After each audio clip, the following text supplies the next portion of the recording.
In the name of the one and only, we are beginning another session of the Indigo firmament, and we are continuing on the discussion of the perception of Islam throughout history.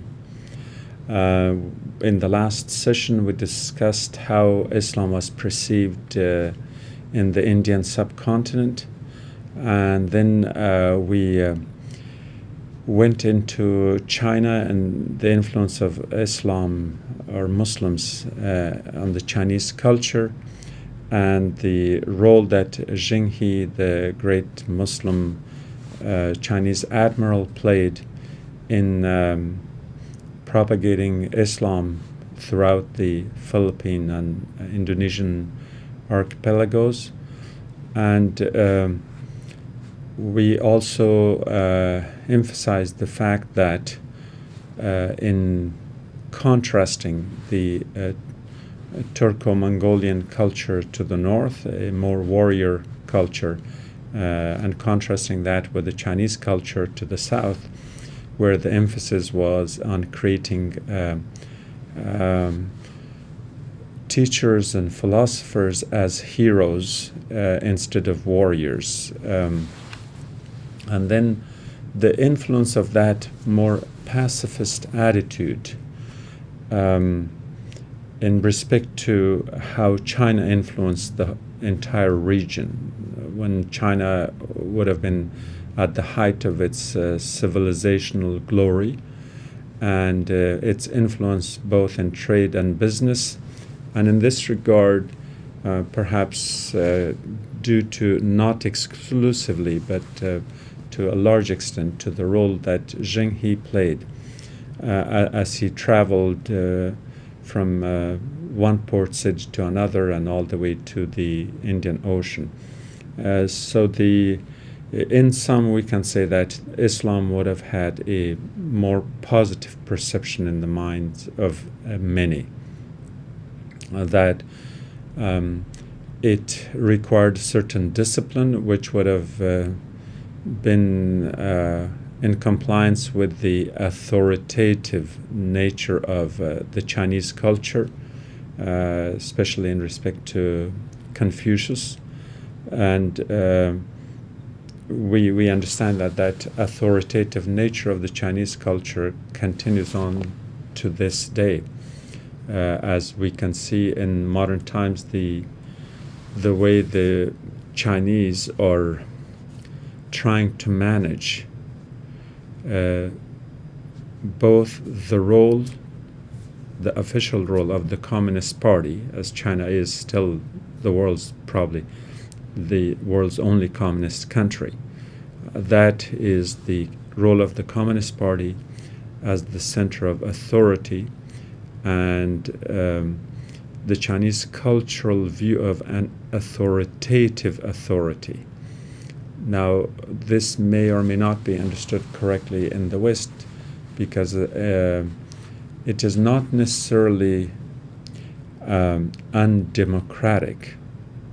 However, it could become undemocratic if the authoritative becomes authoritarian. So that on the one hand, and then we also look at the economic growth and expansion of China in recent decades, that had consistently come up with one of the highest GDP growth, gross domestic product growth in China's economy, and that it is not socialist communist, and it's not capitalist, but in a sense it's both. It's not clearly democratic, and it's not authoritarian, but in a way it's both. And so it in a way provides a new model.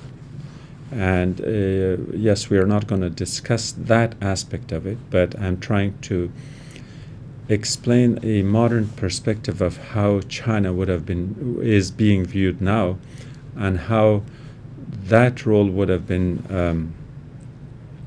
kind of the main thrust of Chinese expansion into the region as Zhenghi's fleet of merchant ships and the whole fleet that was going through the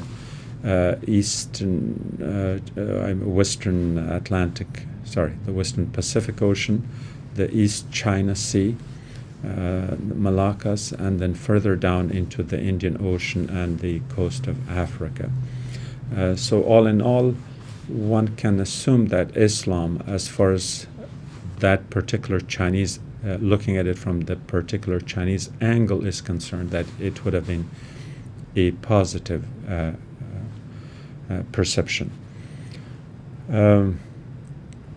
Now, leaving the Chinese aspect of it there, we can move now to the West. And in the West, we have discussed some of that in the pre-16th century, before the 1500s.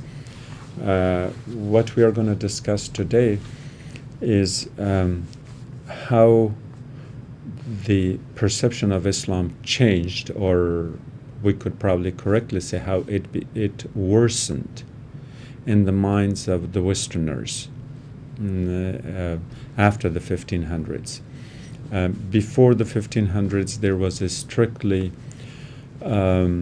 Christian-Muslim competitive drama that was played on the political stage through military excursions, through the expansion of the Muslims onto the European territory, but also from the Christian perspectives through the Reconquista in the Iberian Peninsula, the Crusades in the Balkans and further east, and the expansion through Tsarist Russia further north. And of course, in all of those cases, Islam would have been perceived in the West, or from the Western perspective, as a negative force, as the other, as the enemy. So the negativity of it was a given. This was done both for political reasons as well as for religious reasons.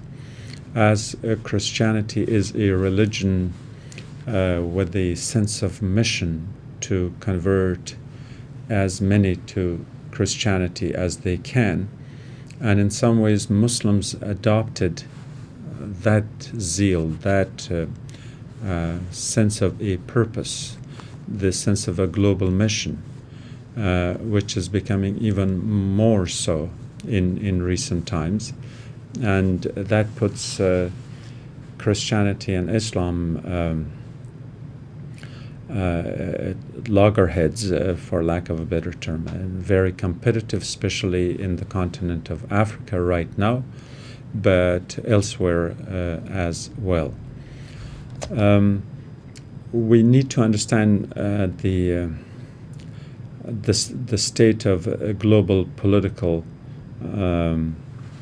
situation in the 1500s. The 1500s was, in a way, a turning point in the following. And of course, this is going to take a much longer analysis, but throughout the whole discussion, our objective is to see how the perception of Islam became more and more negative gradually and in time. Several new states and empires came into existence in the 1500s. And of those, the well-known ones are the Safavids of Persia and the Mongols of India. The two were different because the Safavids were, as I put it, again, over-Christianized in the sense of their mission. Now, not just to convert non-Muslims to Islam, but to convert Muslims from one sect or other sects into one particular sect, which is Shiism. And this became a source of a national purpose and national identity for the Safavids.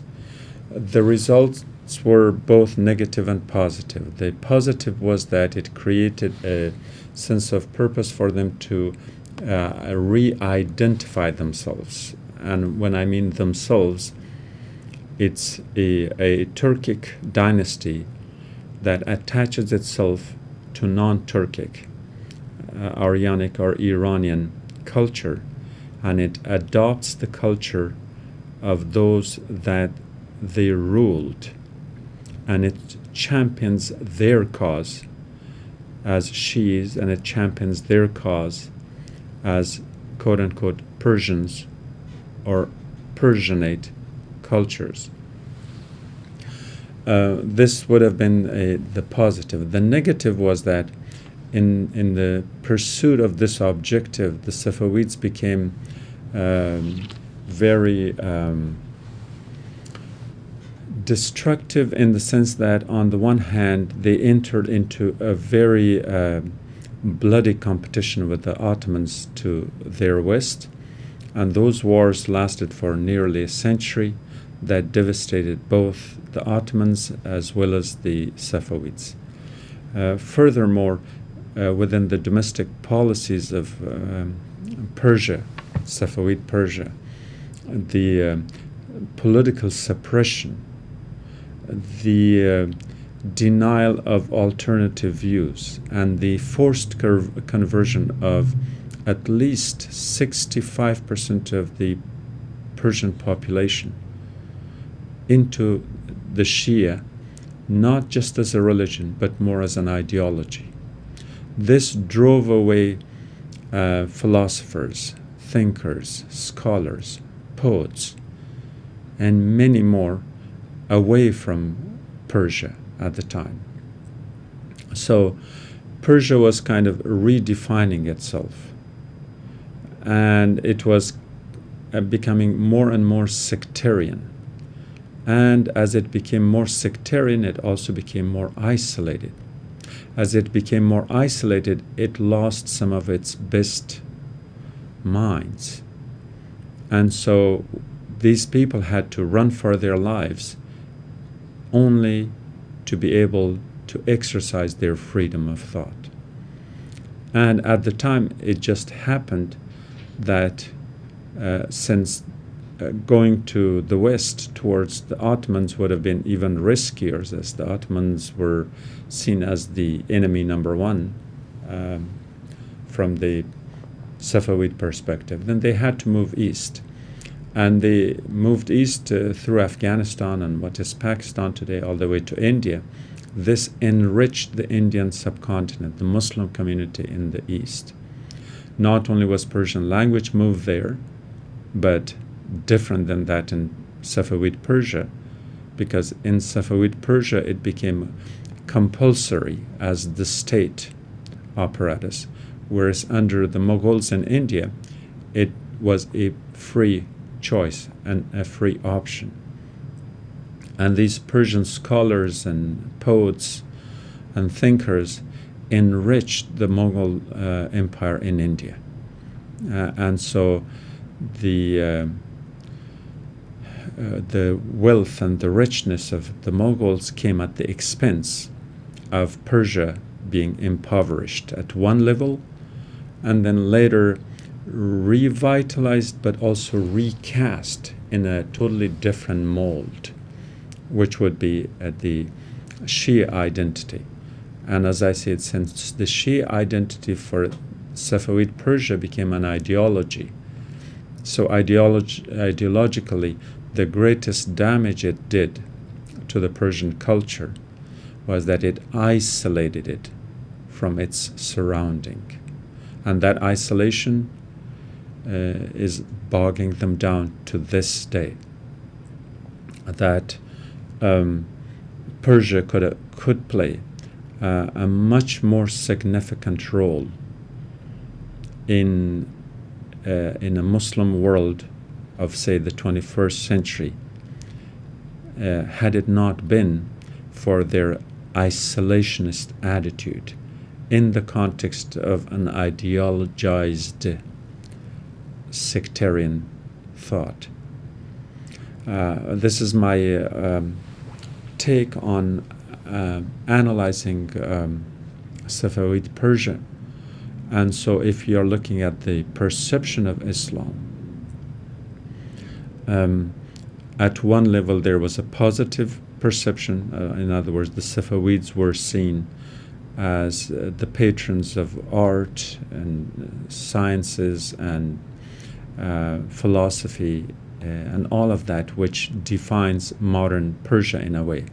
And the revival of that in the post-Islamic Republic period, or rather during the Islamic Republic period, is a kind of a second phase, because the Islamic Republic is, again, ideologically speaking, a revivalist Shi'ism of Safavid Persia.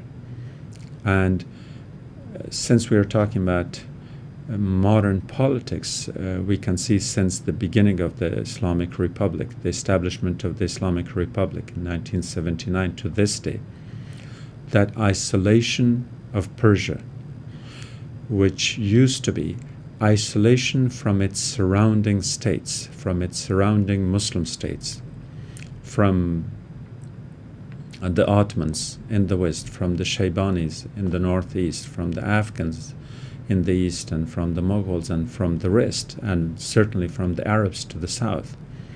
That isolation somehow took a global perspective. And we saw only in the last few months that the West is trying to ease a little bit on that isolation. But in essence, Iran today is perhaps the most isolated country, other than North Korea, of course. It's the most isolated country. And I would say it's even more isolated than Korea because it is so centrally located. It's so pivotal to the world economic system and to the regional politics of Southwest Asia or the Middle East, but also in the East-West relationship. So to have such a central location geographically and politically, and yet be so isolated through economic embargoes and all the rest that we know. I need not explain that part of it. This is disastrous in my view. And the case of Korea could be argued, but Korea is geographically isolated aside from being political, and that's just a totally a different case. So to come back then to the perception of Islam, again in the Persian context, that it was a positive from within and one of, if not outright negative, at least resentful from the outside. And that perception exists today. And as the influence of Shia Islam, and I'm talking about the Twelvers, Shia Islam of modern-day Iran, that stirs up sensitivities in the neighboring countries as well. In Afghanistan, for instance, most of the Shias of Afghanistan have come from Iran, whether it was through the forced conversion of the Hazaras during Shah Abbas's period, or through the influence or the role that the Qazilbash and others played during Ahmad Shah's reign, but predominantly the Shia identity would have that foreign, and by foreign I mean geographically foreign, side to it, and the resentment that is shown. And unfortunately, in more recent events such as the one in Ashura in Kabul a few days ago, which is shameful to say the least, should not have been happening. But kind of externalizing the root causes of the otherness at the societal level, I think can be attributed back to how this isolation in the Safawi and the second Safawi era, which is the modern Iranian Islamic Republic period, that had played a role. In Pakistan as well. You could also add Iraq to that. And so the dynamics that are at work at present are the dynamics of two extremes. One is a rather extremist attitude, although we have gotten conditioned to it and it may not appear extremist, but in the long history of Islam, there is a mainstream, and then the ideologized Shiism of Iran would appear extreme from there. On the other hand, we have against the bipolar relationship that during the Safavid was between Safavid Persia and the Ottomans, and during the period of the Islamic Republic, it is between Iran and Saudi Arabia. And just as the first one proved disastrous for the Muslim world in general, but for the Ottomans and the Safavids in particular, that the near century-long wars devastated the two countries, it seems like we are on the verge of another such long-term disastrous relation between the Islamic Republic of Iran and the Saudi Kingdom of Arabia, that both have an ideology, Shiism, the Twelver Shiism on the one hand, and the Wahhabi literalist extremist interpretation on the other hand. Both have rich resources. They are oil rich, and therefore that can become and has become and is a major disastrous effect because it is kind of sucking out the wealth of these two large nations, and is using that, and they are both using this wealth in their war efforts. And since in modern times we are no longer fighting with swords and bayonets as the early Safavids and the Ottomans would have done, now we are talking about heavy weapons. The other thing is that during the Safawi-Ottoman competition, those weapons would have been made by the two respective countries. So if there was any growth of industry or production, it would have increased the domestic, the production of a domestic product, such as swords and bayonets, etc. And again, I'm not trying to portray that as really as a positive, but at least it was within. The difference in modern times is that these resources are actually used for the purchase of weapons that come from elsewhere. These are American weapons, European-made weapons, and they buy them with tons of money, and therefore the wealth that these two countries have could have been used for the education of their people, for health, for welfare, for developing their economies further. they could have become superpowers in their own sense. They have an abundance of wealth. Instead, this wealth is used for the purchase of weapons. And the weapons come back and they kill their own people, Muslims in Syria, in Iraq, in Yemen. So it is destructive economically because their resources are used up on products that are totally consumable, munitions, guns, tanks, airplanes, and they become obsolete rather fast. And because any military investment, as those of you who are familiar with, whatever you expend in military warfare and in weapons, those weapons become obsolete in a rather short period of time because they produce more potent weapons, more accurate weapons, supposedly, and obviously more expensive ones.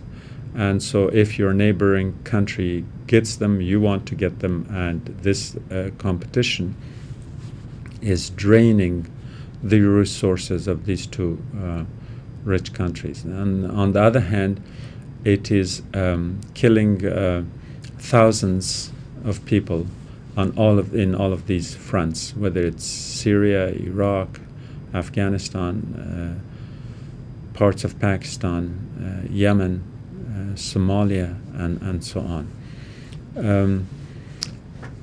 The other effect is that the very few, maybe should be qualified, but the few educated intelligentsia and upper class people that we have in these societies, they flee these war zones. In other words, this process contributes to a brain drain. So take Syria, for example. If anyone is college educated, with masters or PhDs or even basic high school education, all the skilled workers, all of these people flock away and run away from their countries. So Syria has been impoverished to a great extent that the people who are left behind in Syria then are the less educated or probably even illiterate.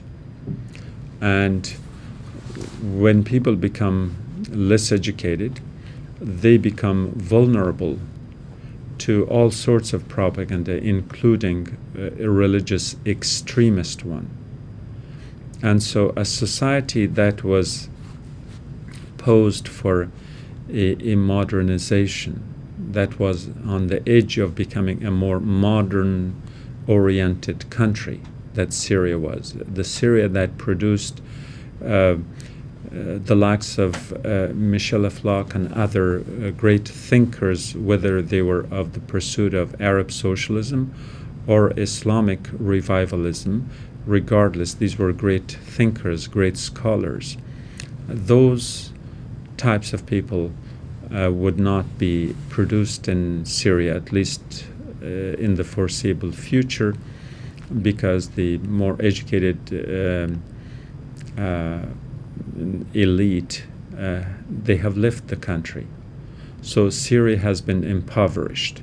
Now, to sum up the whole effect of what is going on and how this has evolved, is that the Muslim countries that were only lagging behind Europe, but they were on their way to become more modern or just to modernize in one way or another, they are falling behind several steps in a day. And by day I don't mean 24 hours.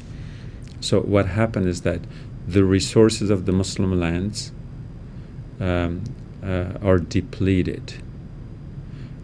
Some of these rich countries are operating on a negative budget, on a budget deficit.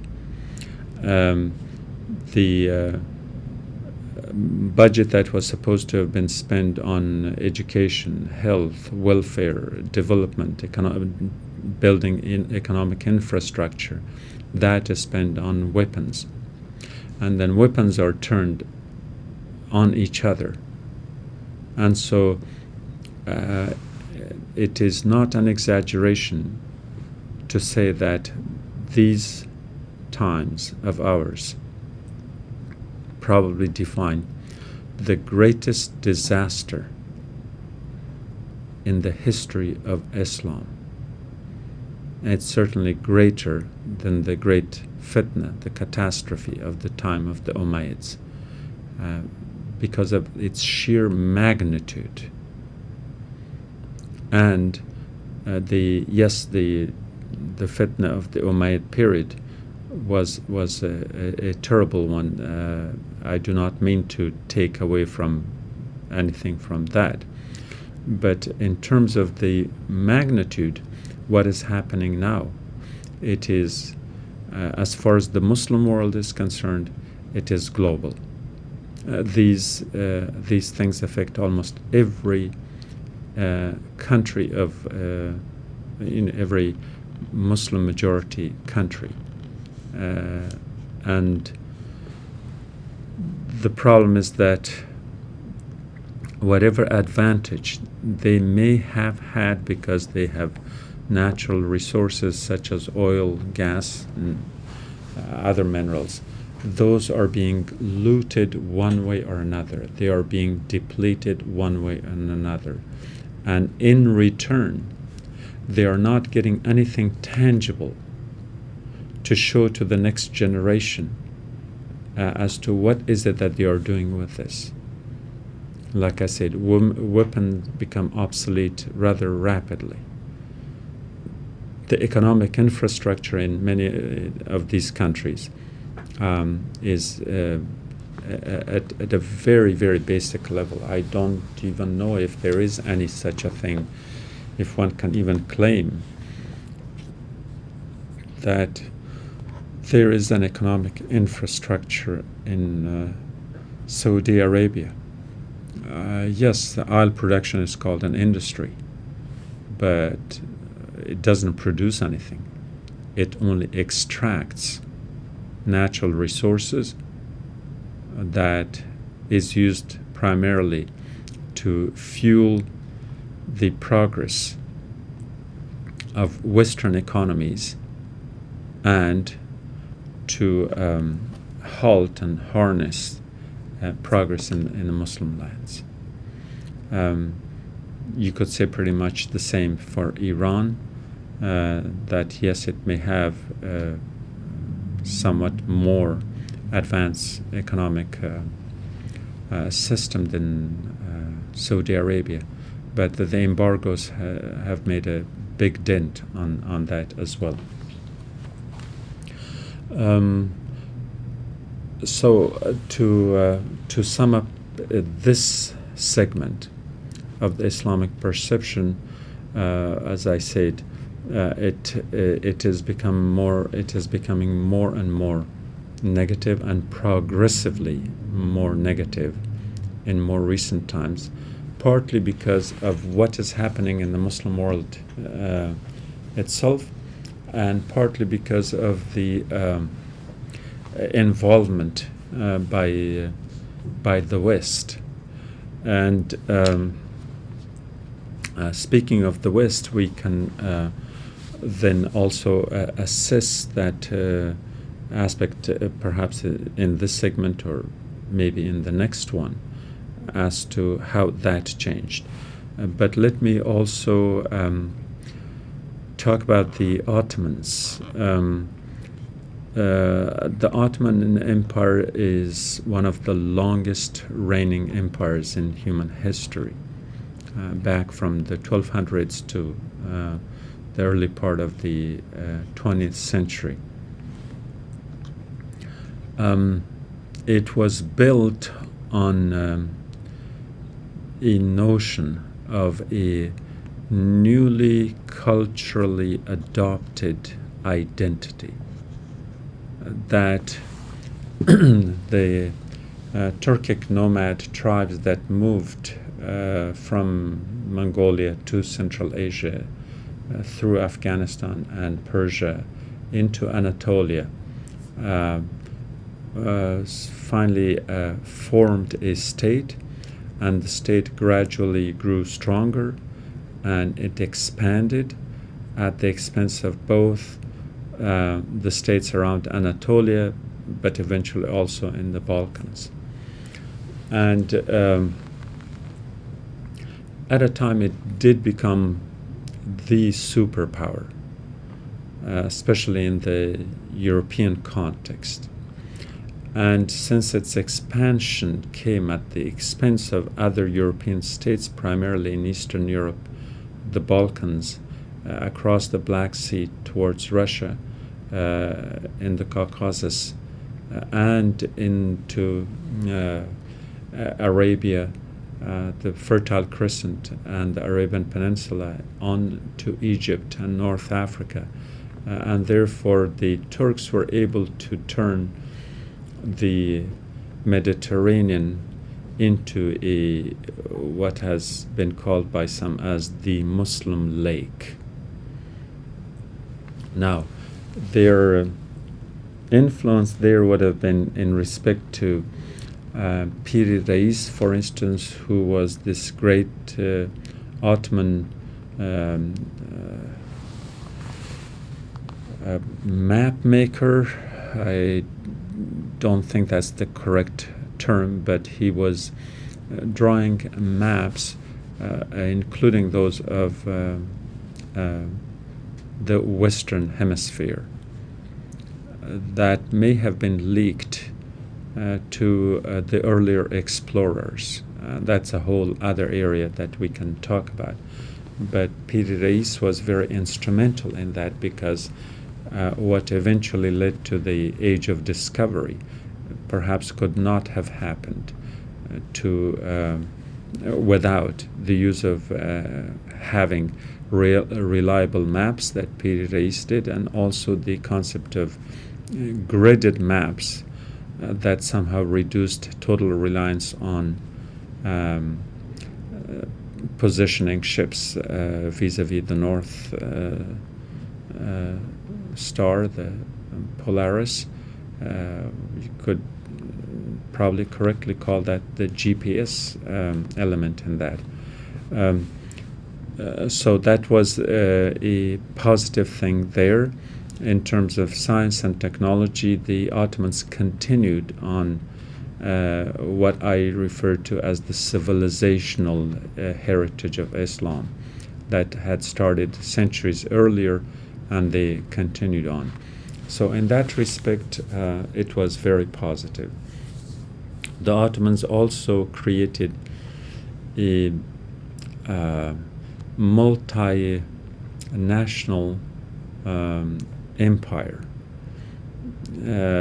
I would not call it federal, because in the federal, the central state takes the role of an administrator, but in the system that the Ottomans had was that each nation was recognized in its individuality, in its national, ethnic, religious character, and in its national religious identity, and therefore it allowed for, say, the Armenians to be Armenians, and the Greeks to be Greeks, and the Bosnians to be Bosnians, and the Serbs to be Serbs.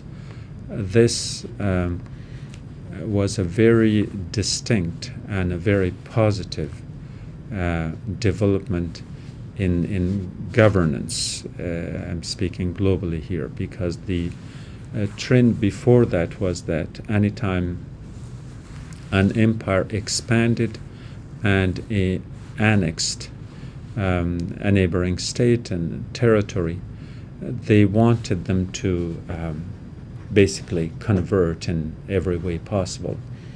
Think of the expansion of England into Ireland, that in the course of time Northern Ireland forgot its Celtic or Celtic roots, its Gaelic culture, its Catholic religion, and its Irish language.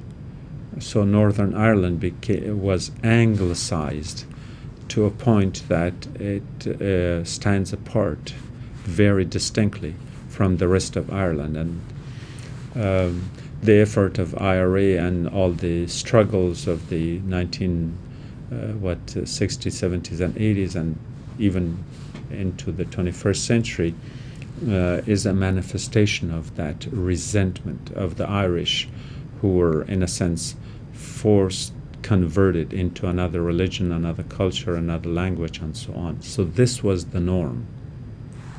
Or take the argument that the French used to make, to call Tunisia, Algeria, and Morocco as la France de l'autre côté, the France across the seas, that the Mediterranean was there, just accidental, but that North Africa, at least that portion of it, was actually an extension of France.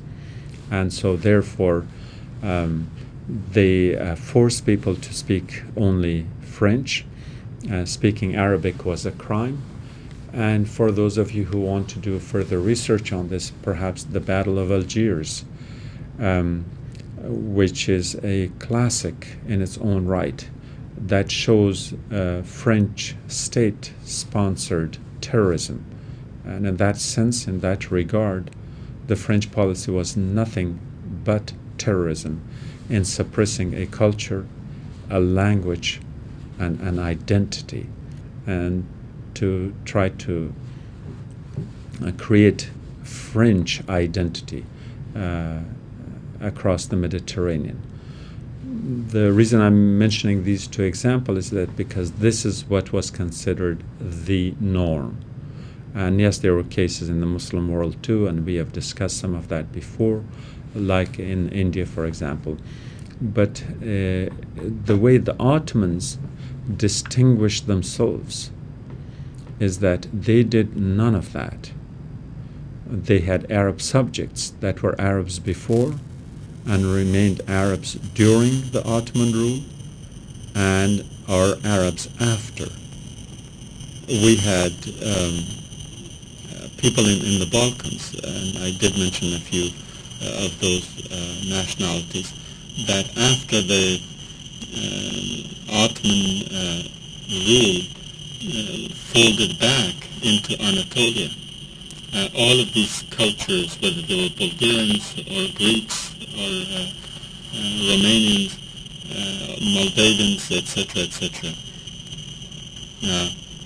they had been allowed to keep their identity, their religion, their culture, and their way of life, that the Ottomans administered them politically as a expanding empire. And so in that sense, there is no denial that people in Europe would have had a negative perception of Islam,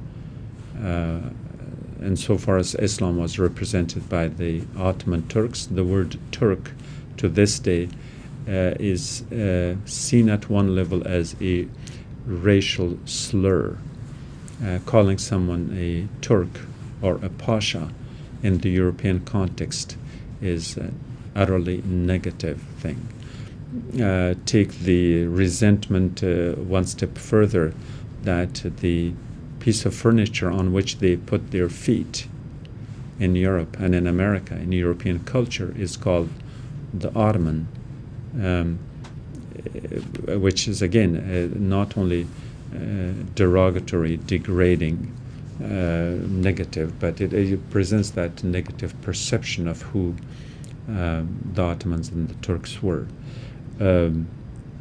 Even foods such as the croissant, which was a cookie that was baked by mothers in Vienna during the siege of Vienna, And the croissant is actually the crescent in the flag of the Ottomans, who had besieged Vienna, and they were asking their children, or offering this cookie to their children, to eat it, to kind of remind them of who they were and who they resented or who they hated.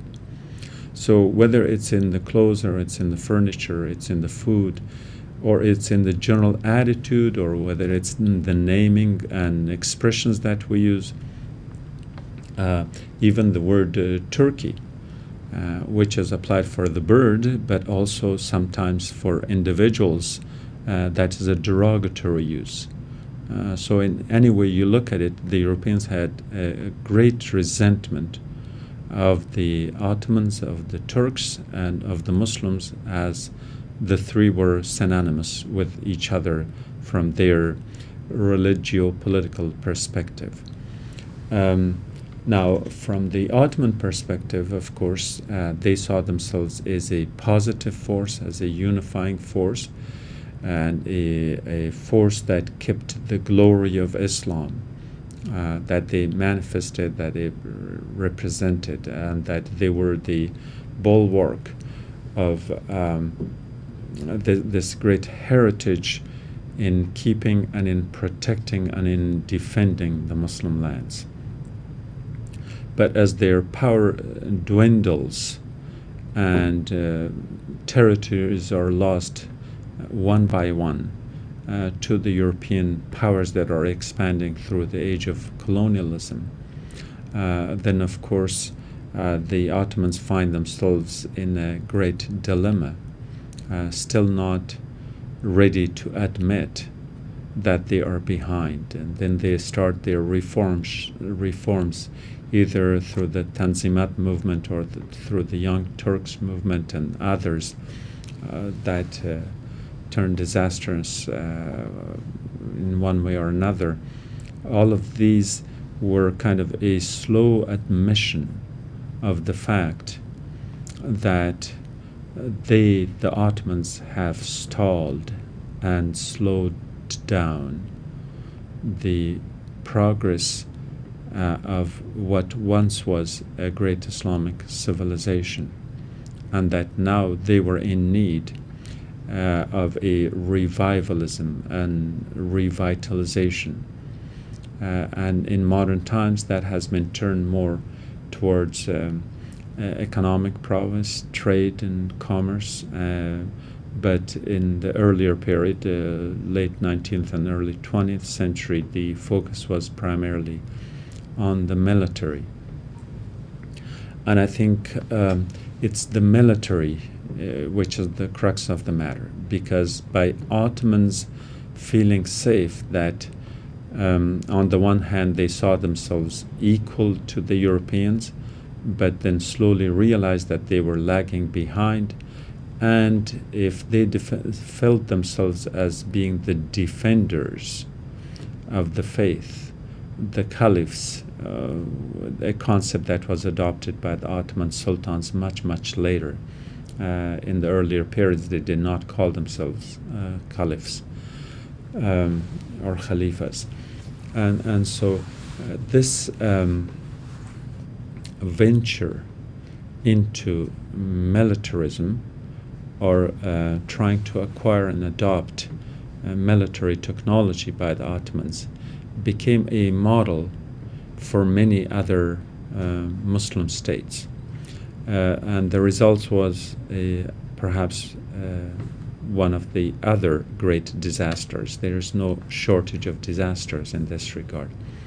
The result was that Muslims felt that because they had this defensive attitude, because they felt threatened, it was easily justifiable to use that threatened position of each of the Muslim states, and therefore try to prepare themselves, equipped themselves, and armed themselves with means and medium that were not their own making. In other words, that was the beginning of how Muslim states allowed to have more and more military importation of military weaponry and war machines from the West. The result, even up to now, is that the military took up the lion's share of the resources of the Muslim lands. And therefore, as I was making the early argument in the case of the Umayyads, in the case of the Saudis, it wasn't much different than the case of the rest of the Muslim lands, where dictators after dictators popped up. And where did these dictators come? Generally from the military. What rank? Colonels, generals, whatever. And so the military, by the very fact that they are disciplinarian, have to be authoritarian, and that does not work with the concept of democracy. And since these became mainly military dictatorships around the Muslim world, not very different from the situation in Latin America and some African countries, by the way. So then the West found the Achilles heel of the third world, and that was that yes, they are importing weapons from the West to defend themselves against the West, and the West manipulated that by supporting these dictators and supporting them against their own people. And so in a way, the reason the rest of the world, especially in the Muslim world, there's not much democracy, because that democracy has been denied to them, to the people in the Muslim lands, not just by the military dictators, but also by the West, because no Western country has supported any democracy in Muslim lands. That will take us to a totally different argument. But to stay within this topic, let me elaborate on the claim I just made, is that it's dictators that feel insecure in their own skin, to use this expression. So if you feel insecure even from within your own people who have not elected you, you will be defending against your own people by the use of weapons. And if you happen to be sitting on a wealth of resources that is needed somewhere else, that creates that crisis situation, is that the dictators in the Middle East are playing hand in glove with the Western producers of heavy weapons, and that the resources of the Muslim lands are traded for weapons that are made in the West. The weapons make dictators more secure, but at the same time more aggressive. That results in many of the wars that are being fought around the Muslim world. And let me stop this discussion here. Needless to say that as far as the perception of Islam was concerned, during this period, Muslims would have been perceived increasingly more negative to a point that we have now reached probably its lowest point, as Islam has become the least popular religion from a propagandistic point of view in the world. Yet again, that would require another discussion to which we can go at some later point. But for now, I leave you with that thought as the perception of Islam had become negative, and we will take up this topic in another program. Have a nice day.